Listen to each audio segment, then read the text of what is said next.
Teacher Talk of 2020. We have Amelia Brown with us today from Kentucky Scent, and we are going to have some reflection time, planning for next year, and just wrapping up all of the loose ends that this year has left us. So I'm Ellie Gilbert. I'm with the Division of Educator Recruitment and Development and the Go Teach KY team.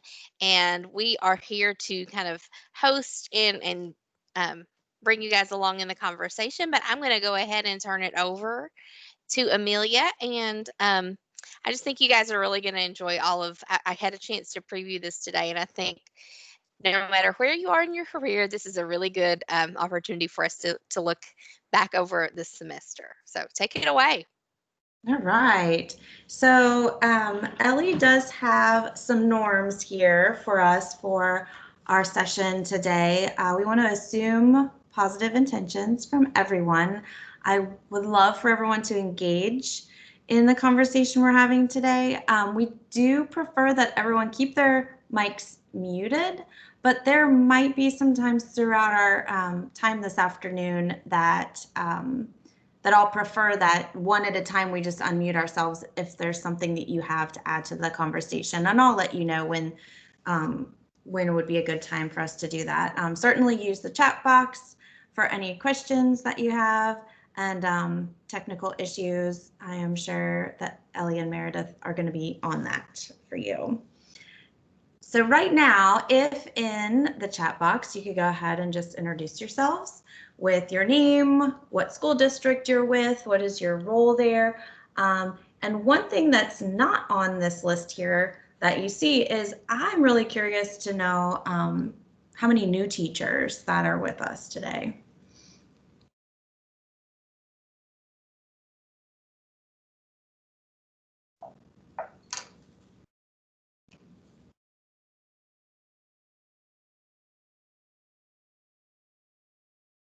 Hi, Christine. Hi, Josh.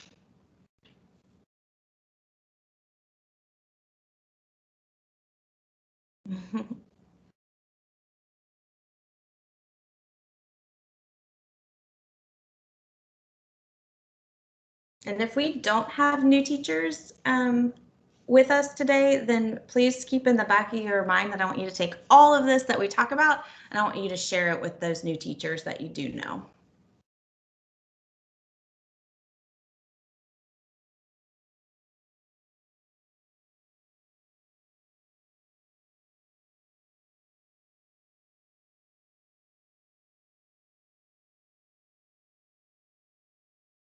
I'll go ahead and introduce myself. So my name is Amelia Brown. I am the one on the left here in this photo.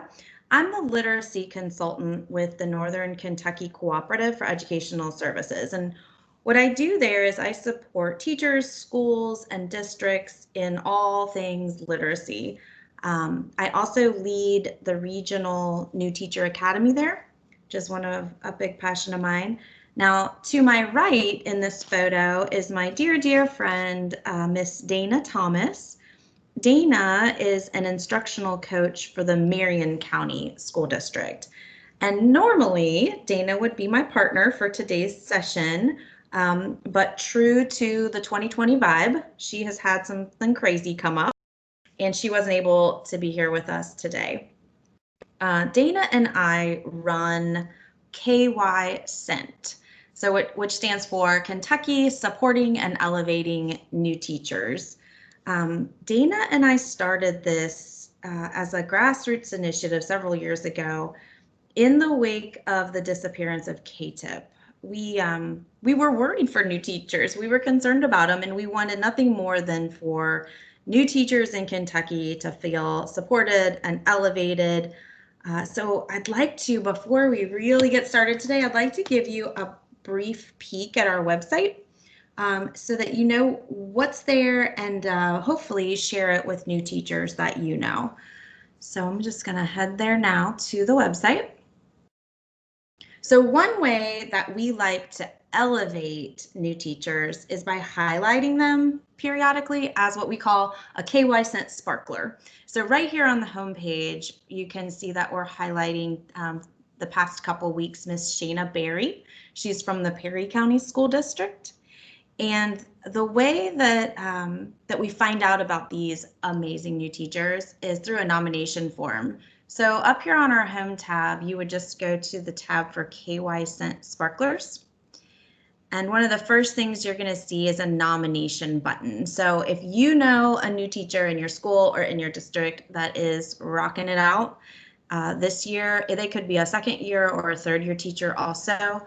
Fill out that nomination form and let us elevate them. We'll highlight them on our website here, like you can see some previous sparklers. We will highlight them on our Twitter account and Instagram account also. So one of the ways that we like to support new teachers is through curated resources. So up here on the home tab, I'm going to drop that bar down again. You can see a variety of topics that we really feel new teachers would be in search of, and veteran teachers for that matter. So if you look down here to the right, you're going to see a list of all those topics that we've collected resources for.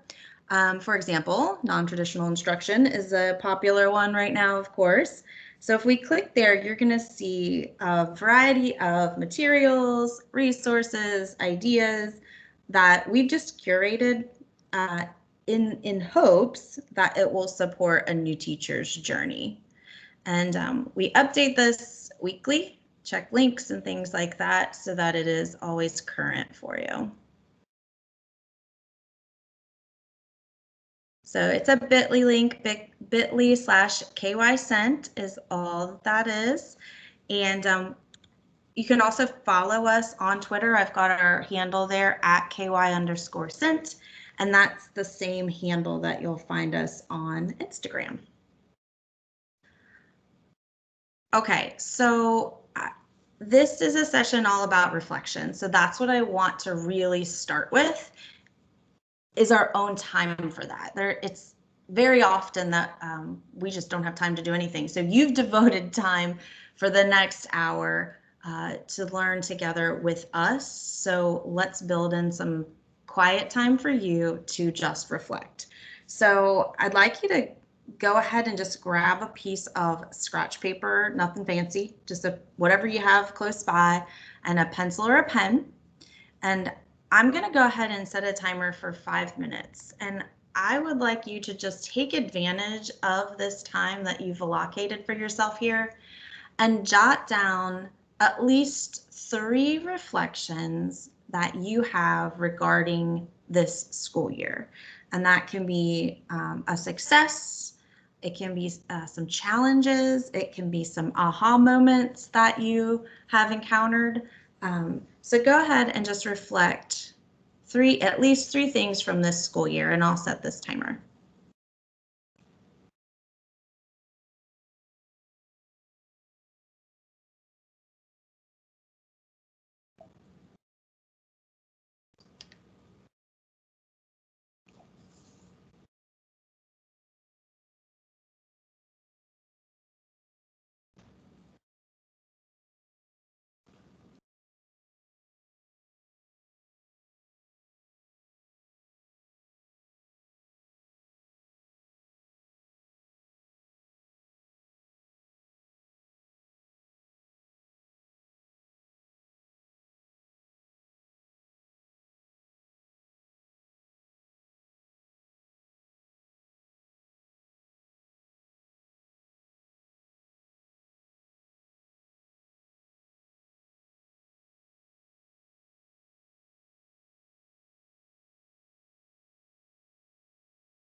If you want to go ahead and wrap up whatever thoughts you're still working on, 5 minutes of quiet reflection is good for our souls, no matter what we're going to take and do with it after after the fact. But I do want you to do something with that. Now, Ellie is going to share this link in the chat for you. I'd like you to go ahead and open up this Jamboard. So once she's shared that, just click, and she's got it there. Just click, go ahead and click. And I'd like you to choose one of your reflections that you jotted down. And I'd like you to add a sticky note to this reflection page. So if you're not familiar with Jamboard, just come over here to the left, click the sticky note icon, and you'll get a sticky note pop up here. You can change the color, whatever color you're in the mood for today, and just type in your reflection, one of your reflections that you jotted down, hit save, and the sticky note will kind of pop up here on our board. You can move that around if need be. So go ahead and give that a try, and in the chat, let me know if there's any questions or you're having any trouble.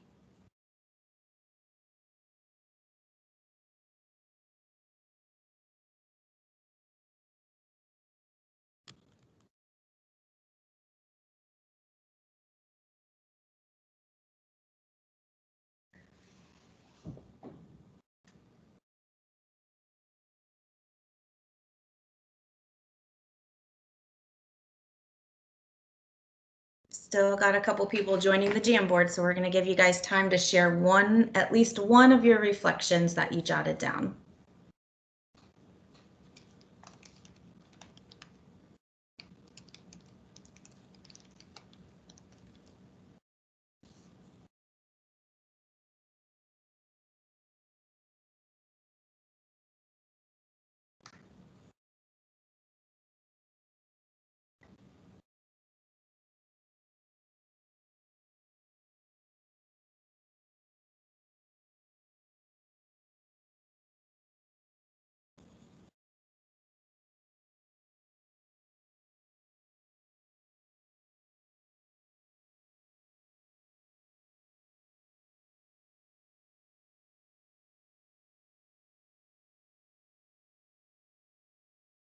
Make sure after you're finished sharing yours that you take a look at some of these other reflections.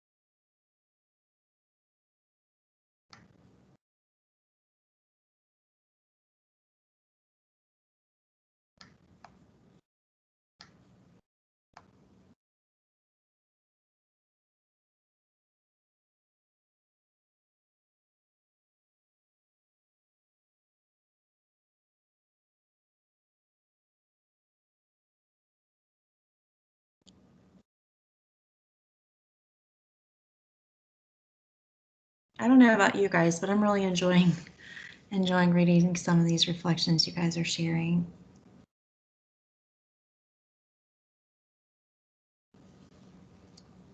Okay, if you have not added your reflection yet, you continue to add to this. We're going to jump back to it here shortly. So feel free to go ahead and continue adding to that, even though I have taken it away from the screen. All right. This is phases of first-year teachers' attitudes throughout a school year. You've probably seen this graph before, originally by Ellen Moore. And to some extent, I at least have experienced that there is a lot of truth to this. And with our current situation, there might be some shifts in where those lines are, but with almost all teachers, not just new teachers, there's some level of these feelings for many of us throughout different points in the school year. So you might be noticing that right now, we have, according to this graph, plummeted into a pit of despair. So disillusionment, we've got a lot of stress in our lives right now.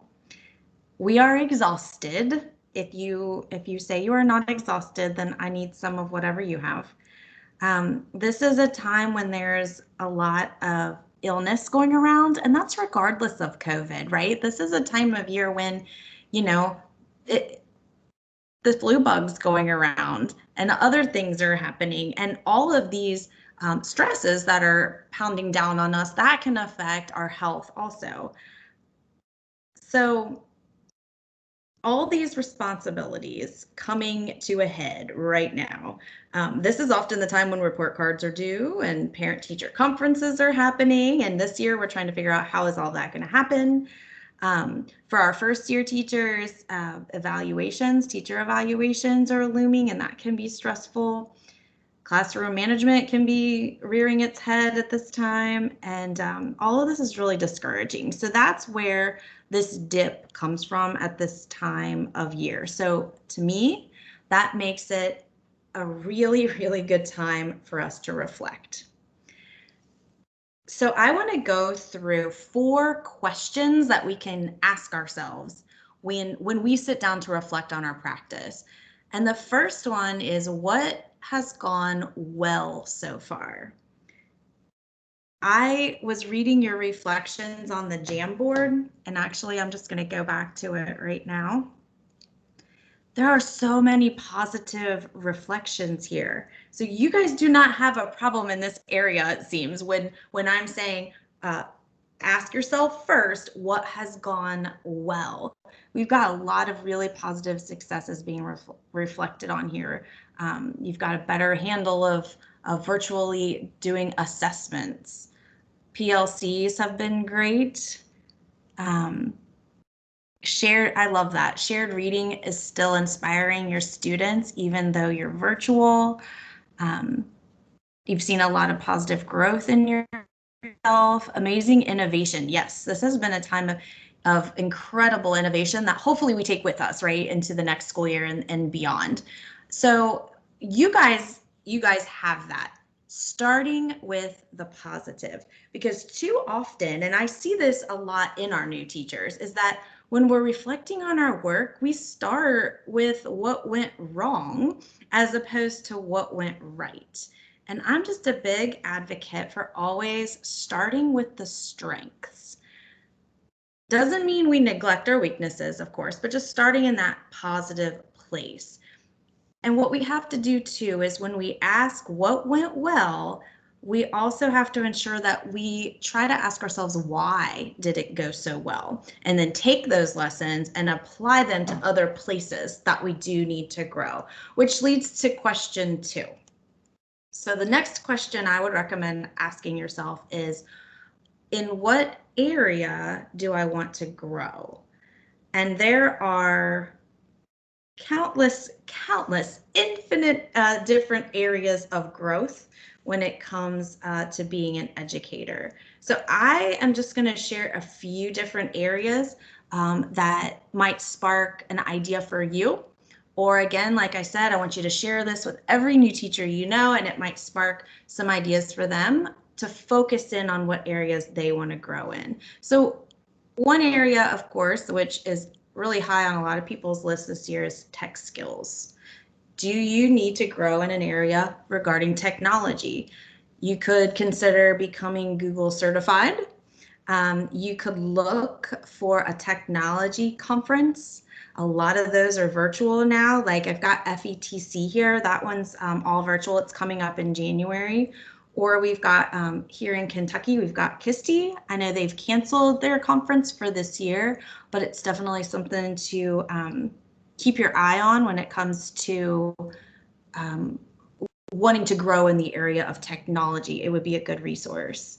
And a technology conference like this allows you to kind of dabble in some tech that you might have not even known was out there. And if you aren't already on Twitter, I would highly recommend heading there. It truly is some of the best PD that you could ever have. And specifically for this purpose, if you follow hashtags like hashtag EdTech, where you can specifically see what's happening in the world of educational technology.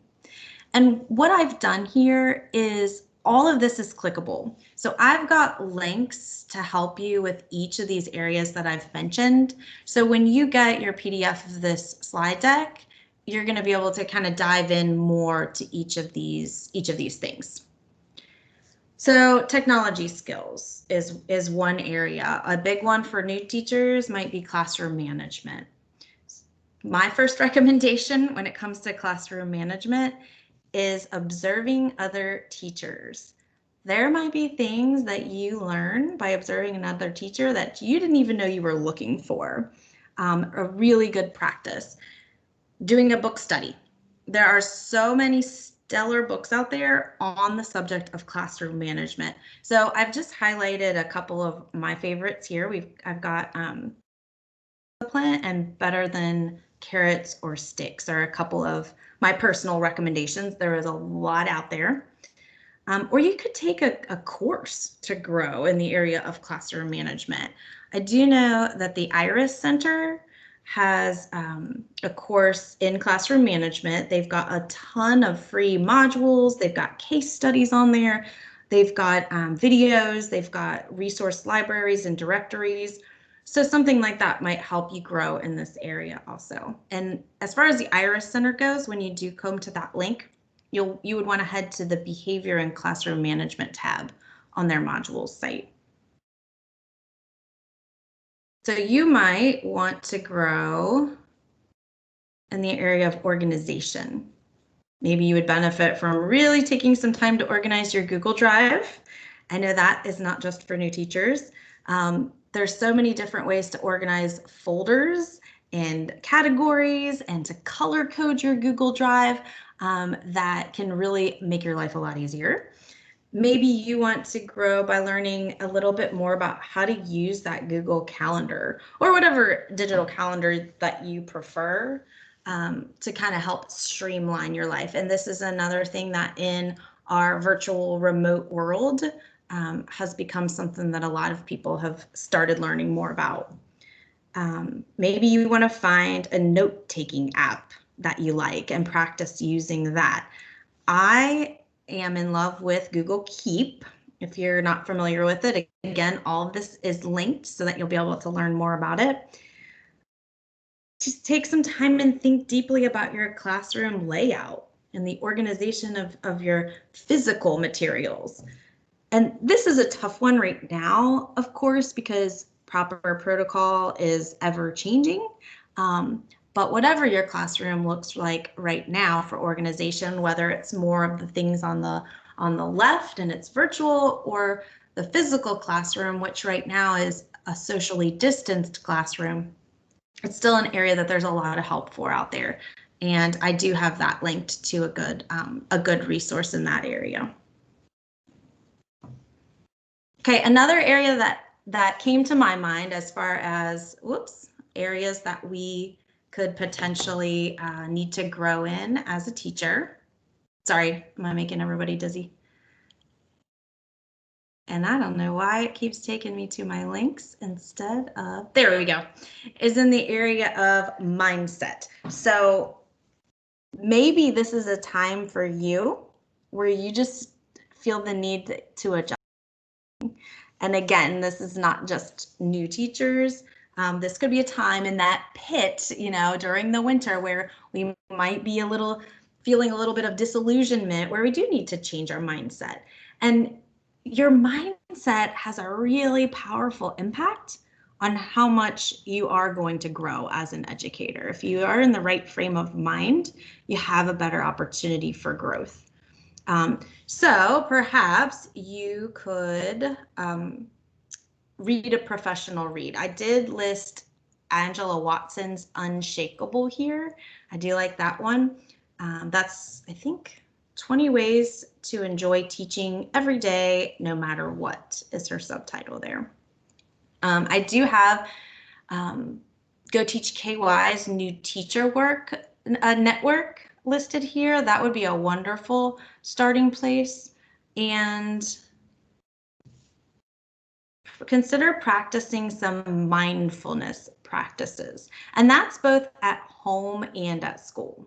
If we bring mindfulness into our virtual classrooms, it's not only going to help us focus, but what you're also doing is you're modeling it for your students. And whether they know it or not, at this time, they are searching for coping strategies throughout what we're going through like right now. So modeling that is really important. And what's linked there to this icon is an article from Edutopia on mindfulness and distance learning.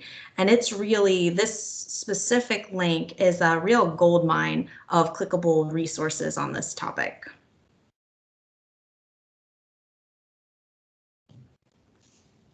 So pedagogy and content knowledge, I kind of put those together because these two areas, it does not matter how long you've been teaching. There is always room for growth in these areas because there's always new research and there's always new science evolving in our practice and our understanding. So if you decided, hey, I need to grow in this area, perhaps you could add a new teaching strategy to your arsenal. Use it often, reflect on how it's working, change it up. What I've linked here in this icon is actually a video created by one of my friends. She is an amazing Northern Kentucky educator. Her name is Heidi Neltner.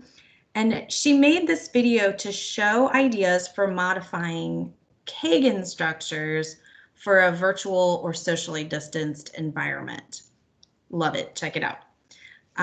You could, to grow in these areas, you could start learning more about the brain and how the brain learns and how the brain retains knowledge. I've got Make It Stick here is one recommendation I have as far as a book study goes. And I've also linked Powerful Teaching is another good one to dive into if this is an area of focus for you. And because my world is the world of literacy, I also did share this one here, The Reading Mind by Daniel Willingham is one of my favorites. Or you could find a podcast that talks about or focuses on your specific content area or your specific area of passion. And I've linked here for you a list of 10 podcasts that you might want to check out. All right, so another area that teachers may choose to grow in would be that of involvement. And what I mean by that is not that.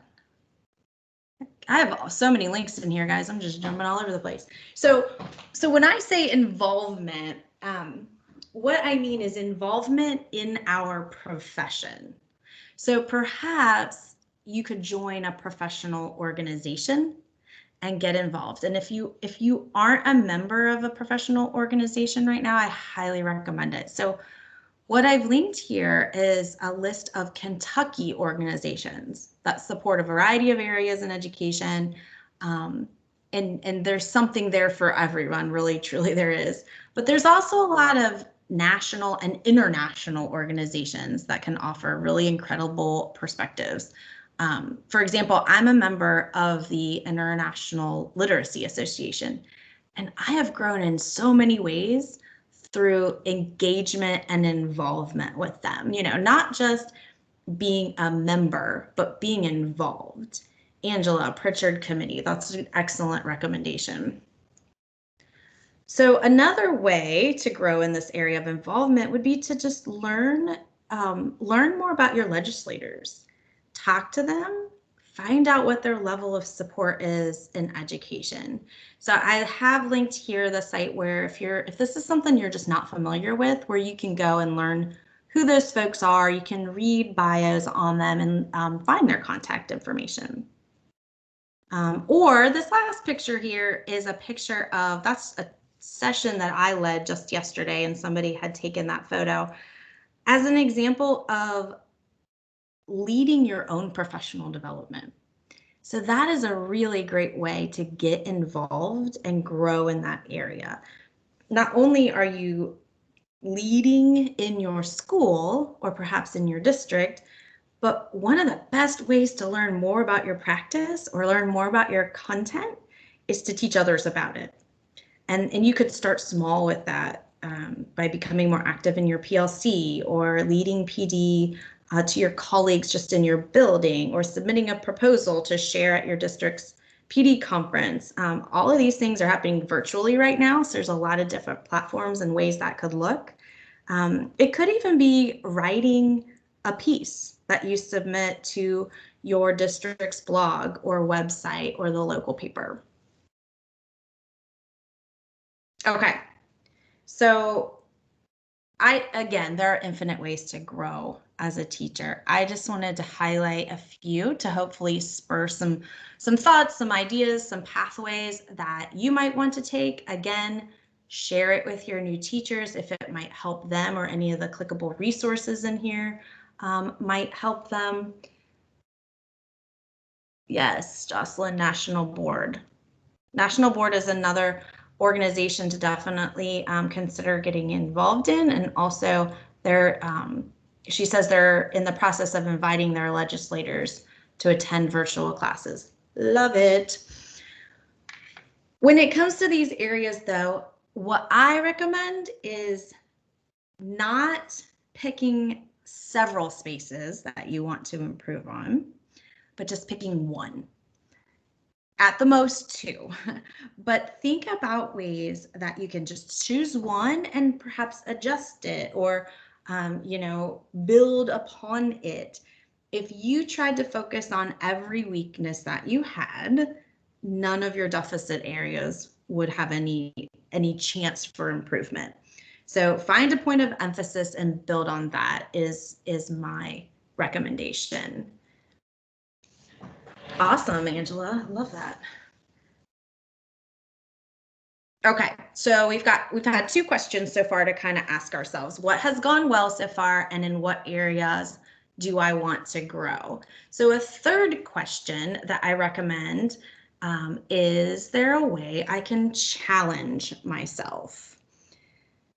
Setting some goals based on questions 1 and 2 are where you look back to meet moving forward. And if you take risks in your learning, then there will be a more comfortable making of all of that. So this is something I am really passionate about, is getting out of your comfort zone and challenging yourself. And the reason I'm so passionate about that is because I have personal testimony to how powerful that has been for me. When I have been able to step out of my comfort zone, the things that I have learned and the benefits that has had for me in my career have been, I just can't, I could do a whole hour on that. I really promise you. But when you do this, from my personal experience, is that it gives us an opportunity to grow. So we can't expect to reach all these new heights if we're just sticking to our normal routines and our normal habits. So it gives us that opportunity to grow, and challenging ourselves helps us learn more about ourselves. When we take risks, it teaches us what are our interests? Where do my passions lie? What talents do I have? And every time you accomplish something that you didn't know you were even capable of, you become more confident and you gain a new skill. So, that's my third reason there on the left for taking a plunge, like stepping out of your comfort zone, is that it increases your self-confidence. Tackling the unknown and proving to yourself that you can push past a boundary, it really does do great things for self-confidence and then leads you down paths that you may have never considered before. Challenging yourself can help you deal with challenges. So as this year has taught us, life is unpredictable. And it is so important to have the skills and the confidence to face them head on. And if we have some experiences under our belt where we have stepped out and we've survived, like we made it through, and knowing that we could overcome that or get through that, and it was something we originally thought was really scary, then it's going to help us when those new challenges present themselves. And one of the things I've learned 1,000 million fold through stepping out of my comfort zone is how it has helped me build new relationships. So trying something new has every single time, hands down, allowed me to meet all sorts of new people that I would have never met otherwise, having stayed in my comfort zones. And the connections I've made across the entire state and even beyond have been so beneficial to my growth as an educator. Okay, so we've got what has gone well so far, starting with that question as we reflect. In what area do I want to grow? And then, is there a way I can challenge myself? So we were asking those three questions as we reflect. However, none of these questions matter if they don't have an impact on your learners. So that's kind of the last question that I have to pose to yourself when you're reflecting is, how will this impact my students? If you are not in the classroom, just ask yourself, how is this going to impact those that I serve? None of those previous questions matter if they don't have an impact on your learners. If it doesn't impact them, then we're spending time doing things that aren't going to give us much of a return. So just consider throughout your reflections your why. Okay, so I want to return to that graph of attitudes that we talked about. And from the chat, I saw a couple people that this kind of resonated with them. Remember, this is a time when we're stressed, we are exhausted, we are overwhelmed, and some of us are even dealing with quarantining procedures, whether it's your students, your teachers, your faculty, your family members. So it is also a beautiful time for us to reflect on how well we are taking care of ourselves. So I'd like to spend a little bit of time with that.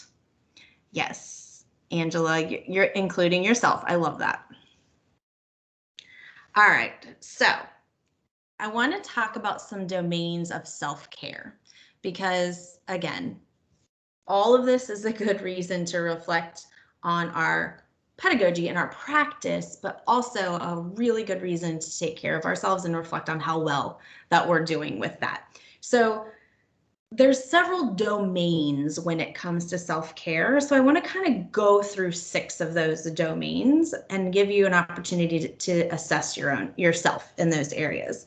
So the first domain I want to consider is that of physical self-care. So physical self-care would include things like getting proper food and water, exercising, hygiene, taking care of preventative care, like seeing your doctor for routine checkups and things like that. You guys, can anybody unmute yourselves and tell me what you would add to this one? When it comes to physical self-care, what other ideas would you put in this category? I think spiritual, Okay. yeah. Yeah. So spiritual is actually what I would consider a completely different domain. And I completely understand how you would put that in physical also. And there's no, when it comes to domains of self care, there's no right or wrong. Like it's not that formal. But I actually do consider spiritual another domain when it comes to self care. So a few that I would add to this, I think that taking time off when it's needed could be part of physical self-care. I think getting enough sleep would be part of it. That's incredibly important for our bodies. And I even, as I brainstormed this, I was even thinking about our clothing and wearing clothing that just makes us feel good and fits right could be part of physical self-care. So another domain of self-care would certainly be emotional self-care. And this would be things like your level of happiness. How often do you really laugh? Permitting self-love and taking time to reflect on your emotions and assessing those emotions. So someone else, help me brainstorm this category of emotional self-care. I think connecting with others. Nice. I like that one. Connecting with others. I had added journaling, positive self-talk, and honestly just having fun. And I think that goes along with happiness and laughter, maybe getting a little bit more specific there. All right, another And then domain. grace. Did you say giving grace? Yes, I mean to for yourself, Love for your it. mistakes, and for you know just Absolutely. being right. I'm taking notes on these, you guys, because I truly wanted more ideas for these categories. I love that one. Okay, so let's go on to another domain, and this would be social. So maybe when you said connecting with others, maybe this would fall under the social domain, which also then is going to have tremendous benefits in that emotional domain, right? Because I consider social to be having friendships, having quality friendships, right? Taking the time to get out and share experiences. And of course, that looks so different right now. We have to be really creative with that right now. But having a support system and honoring the commitments that we make with other people. How often are we so stressed that we cancel plans? I think that's really common. And that's really important for our social well being is to honor those commitments. So, some others that I put in this category, we're staying in contact. So I think that's exactly what you were probably saying with connecting with others. Asking for help when it's needed and setting boundaries for ourselves. Even though it's important for us to connect and have friendships and go out and have fun, we also have to make sure that we're setting some boundaries. And then here's where I had that spiritual domain. So you'll have to let me know if you agree with some of these. I put in the spiritual domain that could include just having some quiet time, perhaps practicing some mindfulness, getting out into nature once in a while, and being a part of a like-minded community would be part of a spiritual self-care. So are there any others that you think I'm missing in this one?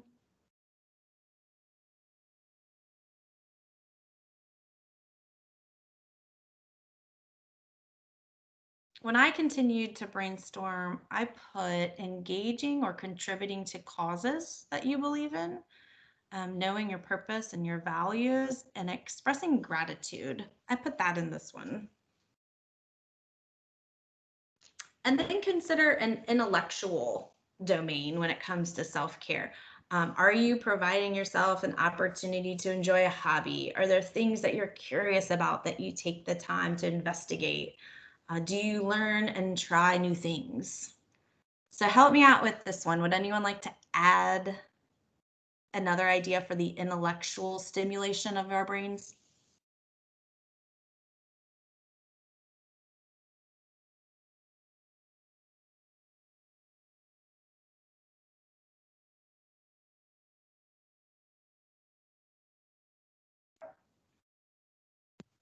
I have, Jocelyn says creating art, and I would second that. I'm not super talented, but I've Yeah. started doing a little bit more, and it's been very um, therapeutic. You know what? I completely agree with you. And I think that's maybe just a more specific example when it says learning or trying new things for you anyway, because you don't feel like you're artistic.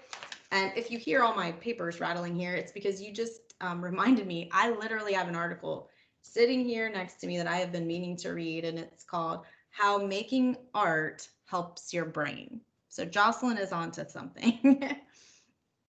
I had added active listening, and this would go along with that, being creative. And I added reading, and maybe I'm biased because reading is one of my biggest loves in life. But I truly do feel like it is a big part of self-care, whether you enjoy reading novels or you enjoy reading comics or newspapers, whatever it is you enjoy reading. I think it's a really important part of our intellectual health. And then the last domain that I'm including here is environmental. And what I'm thinking about here is the environment that we live in, the environment that we're a part of. So that could include things like the contributions that we make. So do we give back? Do we recycle?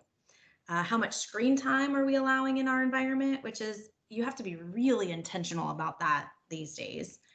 And do you take time to ensure that you have a clean space to live and to work in? I know personally for me, I feel a lot less stressed. I feel a lot less anxious when I'm not living or working amongst clutter. Now, that's not true for everybody. I know some people that survive and are very productive in clutter. For me personally, that's not the case. Um, so does anyone have any other details to include in this category that I may have not thought of?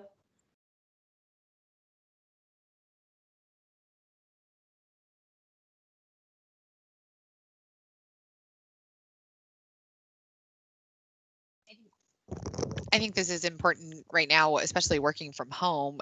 Just for me, I had to really reorient myself in my workspace to be more Mhm. comfortable. Whereas before, it didn't feel like that big of a deal to just kind of have an office. It was more of just a junk room. But Right. I think that all of us have had to really reassess kind of our workspace and what does that look like from just convenience to I really have to be in my home more often, or even in the classroom to reorient within that space. Yeah, Uh, I I completely agree with you. I agree also with that. I'm part of a group where we work with stressed out teachers, burned out teachers, through Instagram and creating spaces that bring joy, where you're not working out of your kitchen table, for example, right? Mhm. It's about really delineating an environment and surrounding yourself with little objects that bring you joy. Maybe it's something that student gave you last year, when you could be in your classroom, or something that you can connect emotionally to when you talk to your kids. I love that. I would love for you to share that Instagram account in the chat if you could, so we could visit that. Sure. That would be great. So, along the same lines of thinking about this year specifically, but honestly, every year, I put having that work home life balance. I think this year, especially, a lot of us found ourselves working 24/7 once we were working from home. And for me specifically, I had to really kind of step back and realize that that was not working for my family, for my health. Um, so I added that to environmental. I also, along the same lines, added time management. And then similar to what you're saying, organization. So you're getting more specific there with organization in our space, our workspaces at home. So thank you so much for adding on to my list here. I'm taking notes. Okay. So we've discussed and I've shared with you 6 different categories. And again, if you Google If you Google domains of self-care, you are going to find that some folks are going to give you 7 domains, others are going to have 5, some might look different. And don't let that confuse you. Again, don't even think it's that formal. I just want you to know that there are different categories that it can fall into.